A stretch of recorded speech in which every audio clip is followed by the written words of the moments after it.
Upoznajte najveću slanu pustinju na svijetu, uvijek mističan Peru, nevjerojatne prirodne ljepote Patagonije, sambu u Brazilu i tango u Argentini ili najveće slapove na svijetu i opasnu bolivijsku cestu smrti.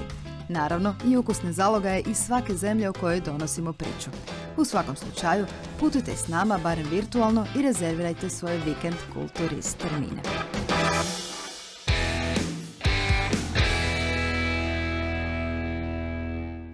Nakon velikog Buenos Airesa u prošloj epizodi, u današnjoj putujemo do male, ali iznimno daleke Ushuaie, grada na krajnjem jugu Argentine koji nosi poznati epitet kraj svijeta.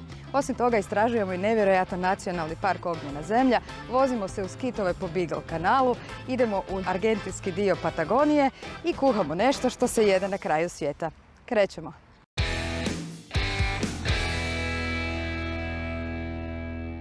Ovo bi na nekom drugom mjestu bio samo lijep izlazak sunca, a Ushuaie je izlazak u zadnjem gradu prije onog na južnom polu.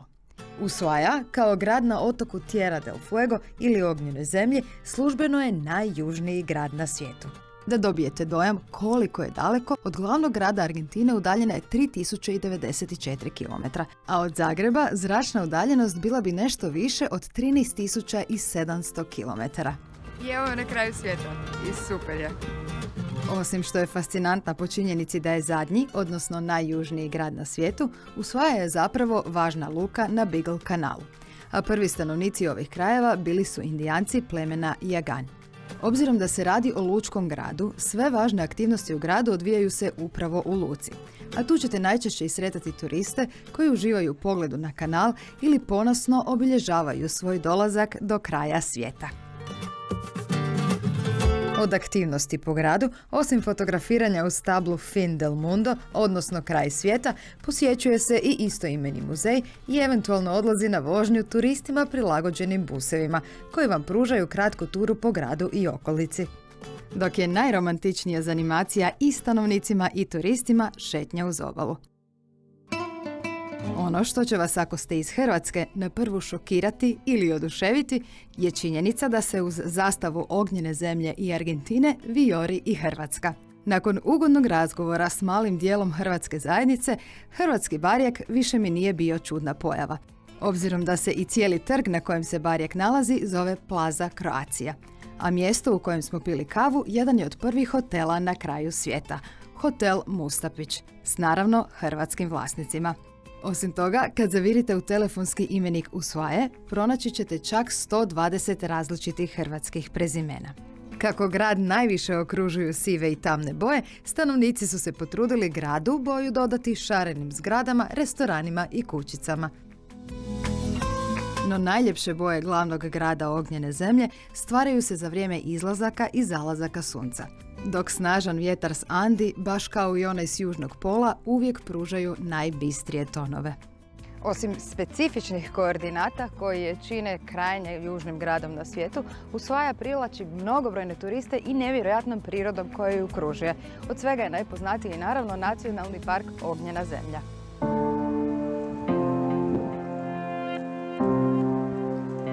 Nacionalni park nosi isto ime kao i otočje i provincija na kojem se nalazi, Ognjena zemlja. Otočje i nacionalni park od kopna su odvojeni Magellanovim prolazom, koji je najveći i najvažniji prirodni prolaz između Atlantskog i Tihog oceana. Dok je otočje Terra del Fuego, što bi bio španjolski naziv Ognjene zemlje, ime i dobilo upravo zahvaljujući poznatom portugalskom istraživaču Ferdinandu Magellanu. Kao prvi Evropljanin koji je posjetio i istražio ovo otočje, kad je vidio mnogobrojne vatre na kopnu otočja koje je palilo domorodačko stanovništvo, cijelo je područje nazvao zemljom vatre, odnosno ognjenom zemljom. Što je zapravo bilo potpuno suprotno od realnog opisa otočja. Najbolje je to vidljivo i prilikom čarobne šetnje nacionalnim parkom Ognjena zemlja, gdje se neprestano izmjenjuju velika i mala tirkizna jezera i bogate šume, čija se drveća razlikuju ovisno kroz koji dio parka prolazite.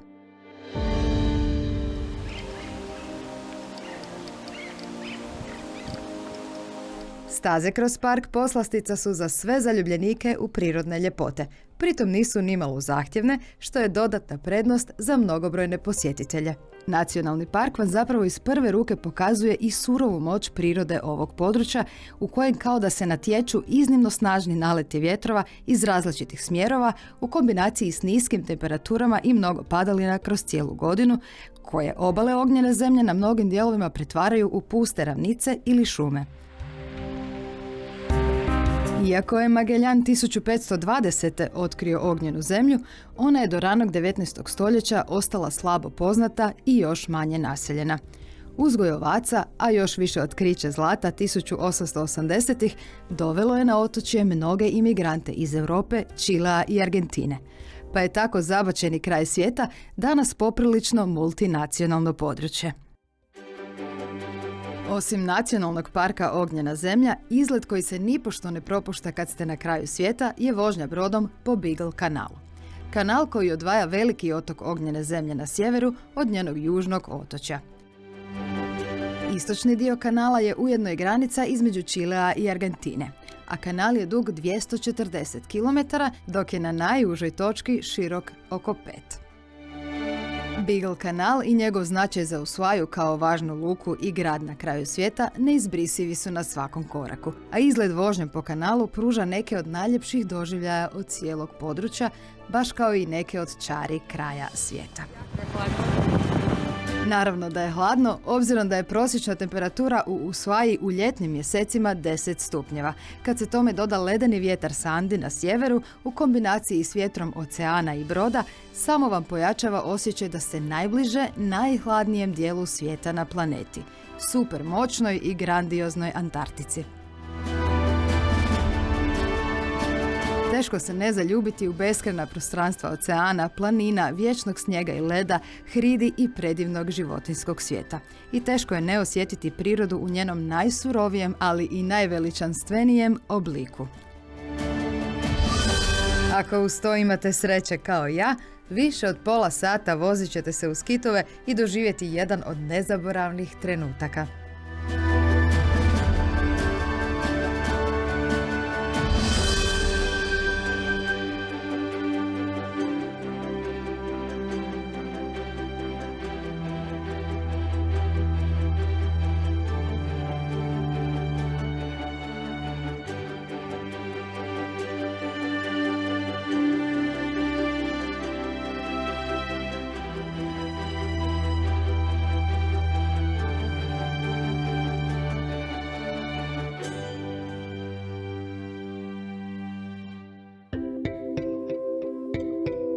Gotovo da i nema ozbiljnog kulturista koji nije čuo za nestvarne prirodne ljepote Patagonije. Ta eksplozija nerealnih boja, glečera i pustinja, jezera i planina, vjetrova i puste zemlje između dva oceana jako lako osvoji sve zaljubljenike u prirodne ljepote. Tik uz kraj svijeta, Argentina i Čile dijele tih nevjerojatnih 800.000 četvornih kilometara potpune rapsodije za sva osjetila. Najpoznatija i najimpresivnija stanica na argentinskoj strani magične Patagonije je svjetski poznati glečer Perito Moreno. Jedan od rijetkih i netipičnih ledenjaka koji uspijeva prkositi globalnom zagrijavanju i s godinama se ne smanjuje, već svoju sveukupnu masu nadoknađuje jednakom brzinom kojom je i gubi. Nadoknađivanje možda nećete vidjeti golim okom, ali prilikom ljetnih dana za vrijeme posjeta svjedočit ćete brojnim udarcima leda koji se otkida od ledenjaka i pada u jezero koji nosi ime Argentino.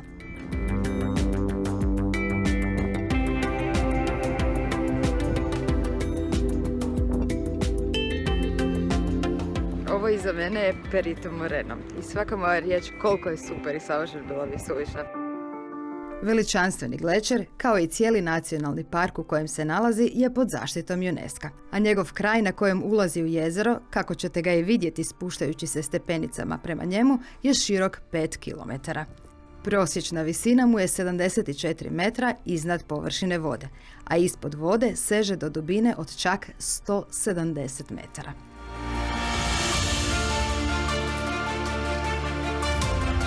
Što je još fascinantnije, slavni Perito Moreno zapravo i nije najveći glečer u parku Los Glaciers, ali je najpopularniji jer je lako dostupan s kopna.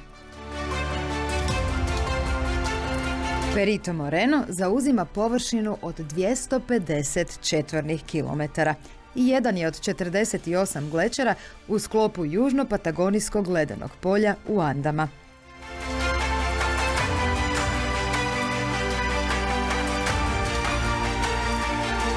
Prema znanstvenicima, star je otprilike 18.000 godina. Perito Moreno je čak treća po redu zaliha svježe vode na svijetu.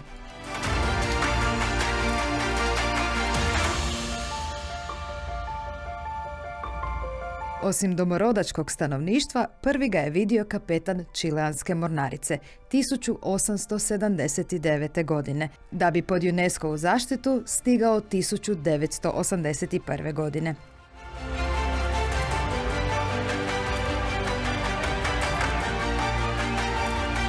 Obzirom na pristupačnost, glečer Perito Moreno jedna je od glavnih atrakcija ne samo Patagonije, nego i cijele Argentine. Zanimljivo je i da se boja glečera tokom dana mijenja, dok će vam oni iskusni preporučiti da ga posjetite što ranije ujutro, kad je refleksija plave boje najintenzivnija.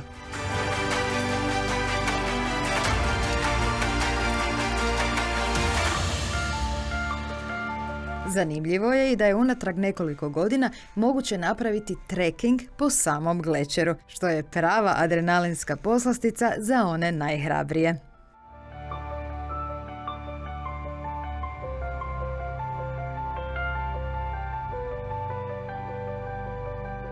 Najljepši doživljaj glečera je naravno ako se uspijete uz šetnju stepenicama i provozati brodom uz njega.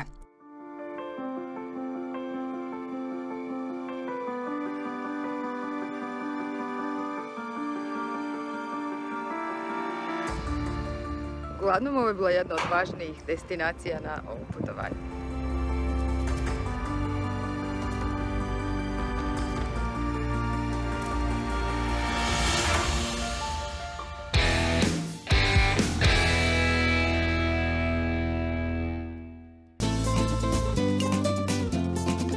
Ledeno-plava magija pretvorila je obližnji gradić El Calafate u pravu turističku poslasticu. Malo šarmantno mjesto koje kao da je kombinacija filmskog seta kaubojskih filmova i malih skijaških mjesta na najljepšim europskim skijalištima.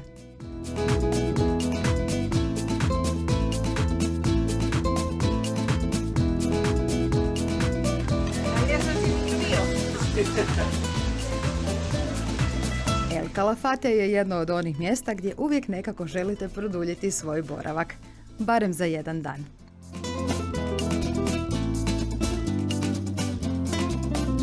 Kroz grad El Calafate prolazi i slavna argentinska ruta 40, koja je njihova verzija sjevernoameričke Route 66. To je najdulja cesta u Argentini, ali i jedna od najduljih na svijetu. Prati Ande, a spaja krajnji sjever i krajnji jug Argentine.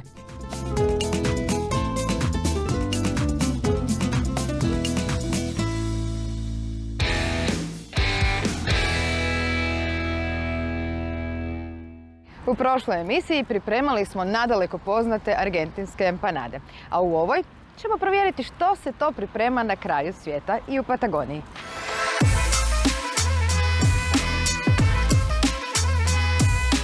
Hvala ti što si došla nam opet danas u goste.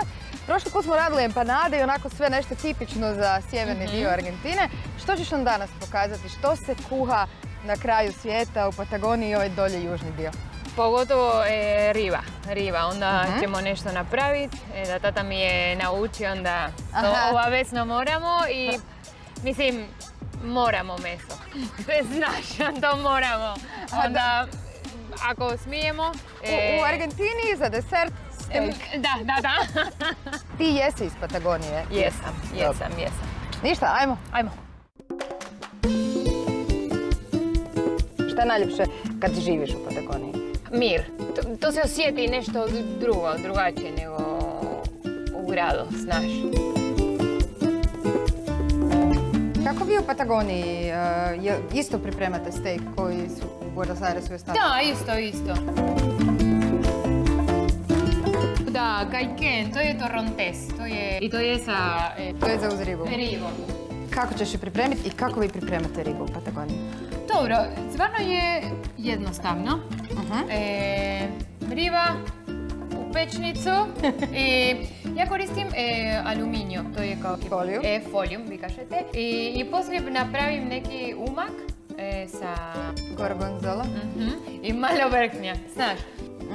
I da, i to je to.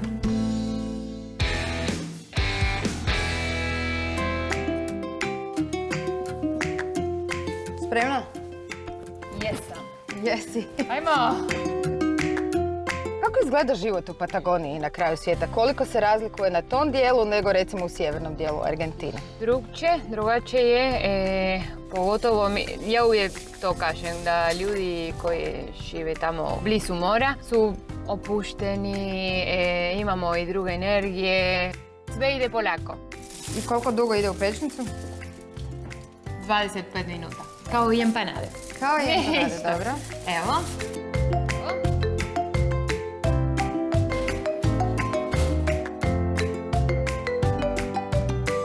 Idemo dalje. Što ja radim dok ti radiš umak? To će biti super. Ti možeš resati paprike. Već sad zaboravila kako to se kaže. Na trake? Na trak. Dobro.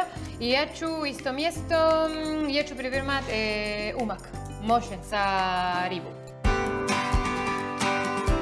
Jer ja ovo šalim masleno ulje. I ćemo malo ovo. To su par vrsta od sira. Gorgonzola. Gorgonzola, da.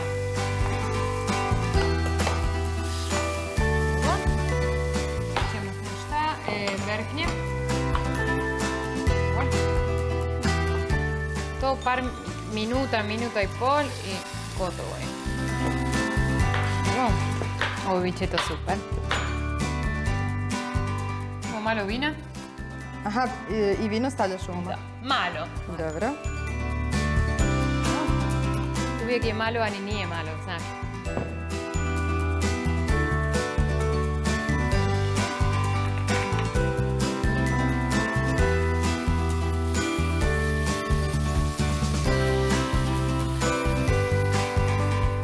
Soja.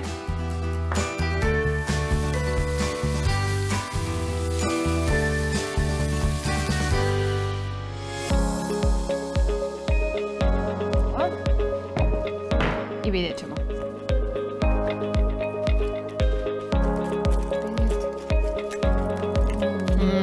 Da.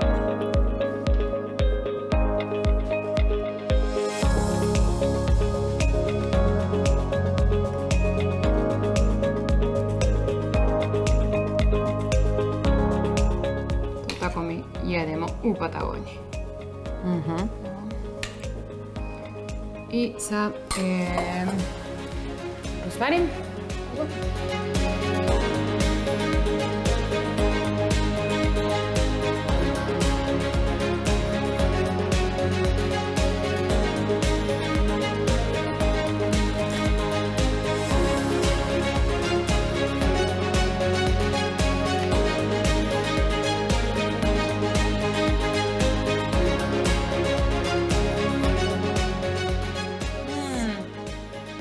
Da. Spremni? Da, jesam. Patagonija na tanjuru. Je. Stvarno je. Ali ja sam htjela probati ovo je prošli put mi smo radili drugi vrsta, drugi dio od krave. Aha. I to sam htjela probati. Znači, sviđa ti se ovo meso u Stvarno mi je Hrvatskoj? super, da, to je kao, mogu ti reći, slično kao i u Argentini.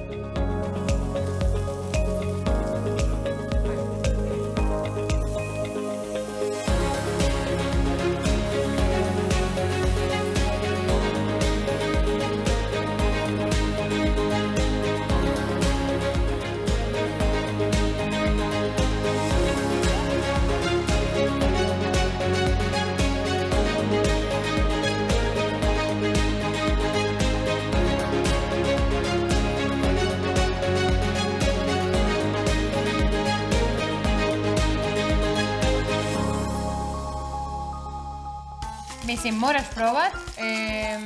To može isto sa sojom, možeš ti, ako želiš, tu. Gore. Evo, super. Dobro, i sada ješ. Baš sad dobar tek. Ovo je sad kao da jesam u Patagoniji. Baš mi je bio drago, hvala ti puno. Hvala što si nam došla.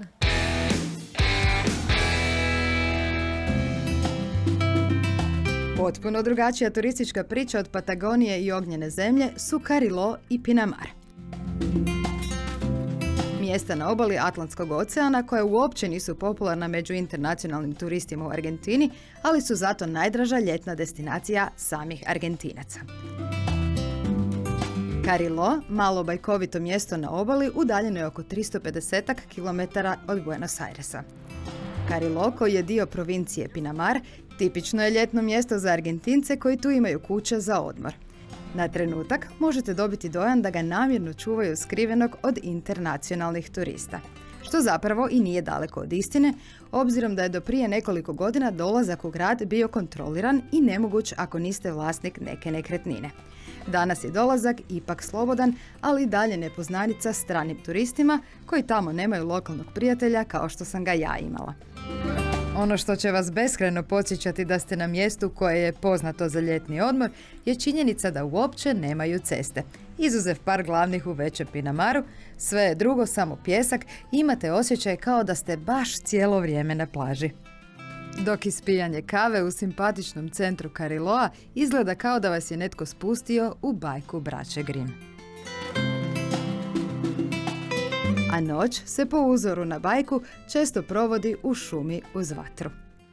Obzirom da nevjerojatne patagonijske ljepote dijele Argentina i Čile, u idućoj epizodi prelazimo na čileansku stranu. A do tad, ako se zaželite naših recepata, pronađite ih na društvenim mrežama Kulturista. Vidimo se u idućoj epizodi.